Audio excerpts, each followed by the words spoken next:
கர்நாடக மாநிலம் Bengaluru Mahalakshmi lay out பகுதியை சேர்ந்தவர் 34 வயதான தொழிலதிபர் ராகேஷ் வைஷ்ணவ்.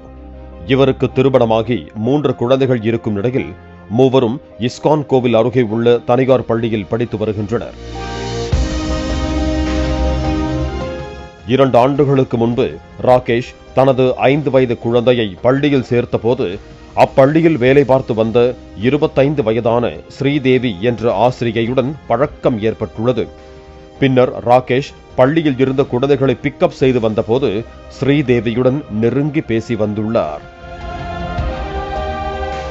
பின்னர் ஆசிரியை ஸ்ரீதேவியுடன் பேசுவதற்காக ராகேஷ் தனி செல்போன் மற்றும் சிம் கார்டு வாங்கி பேசி வந்ததாக கூறப்படுகிறது.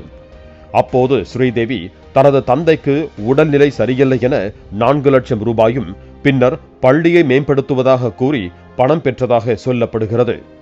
இதனைத் தொடர்ந்து கடந்த ஆண்டு மார்ச் மாதம் ராகேஷ் கொடுத்த பணத்தை திருப்பி கேட்டபோது தன்னிடம் பணம் இல்லை, வேண்டுமென்றால் பள்ளியின் பங்குதாரராக சேர்ந்து கொள்ளுங்கள் என ஸ்ரீதேவி கூறியுள்ளார். ராகேஷ் பள்ளியின் பங்குதாரராக சேர்ந்த பின்னர் இருவருக்கும் நெருக்கம் அதிகமாகியுள்ளது. இதனால் அடிக்கடி இருவரும் தனிமையில் உல்லாசமாக இருந்து வந்ததாக கூறப்படுகிறது. மனைவி இல்லாத நேரத்தில் ராகேஷ் வீட்டுக்கு சென்ற ஸ்ரீதேவி ராகேஷுக்கு முத்தம் கொடுத்துவிட்டு வீட்டில் இருந்த 50,000 ரூபாயை எடுத்துச் சென்றதாகவும் சொல்லப்படுகிறது.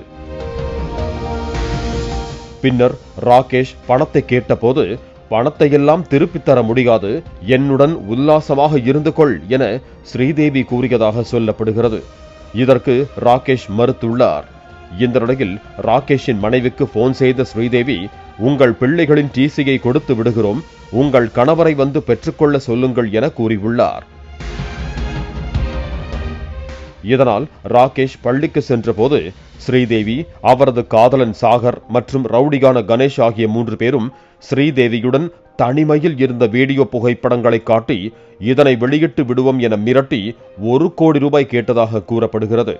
மேலும் கடந்த மாதம் 18ஆம் தேதி ராகேஷை வீட்டிலிருந்து 3 பேரும் காரில் கடத்திச் சென்றதோடு அவரிடம் இருந்து 1,90,000 ரூபாயை பறித்துக் கொண்டு கோரெகுண்டே பாளையாவில் இறக்கிவிட்டு தப்பிச் சென்றிருக்கிறார்கள்.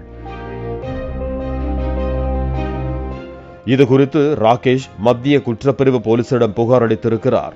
இதனைத் தொடர்ந்து தலைமறைவாக இருந்த ஸ்ரீதேவி, அவரது காதலன் சாகர் மற்றும் ரவுடி கணேஷ் ஆகிய 3 பேரையும் போலீசார் கைது செய்து விசாரணை மேற்கொண்டு வருகின்றனர். பிளே ஸ்டோர் மற்றும் ஆப் ஸ்டோரில் இருந்து பாலிமர் செயலியை QR கோடு மூலம் பதிவிறக்கம் செய்யுங்கள். செய்திகளை உடனுக்குடன் பெறுங்கள்.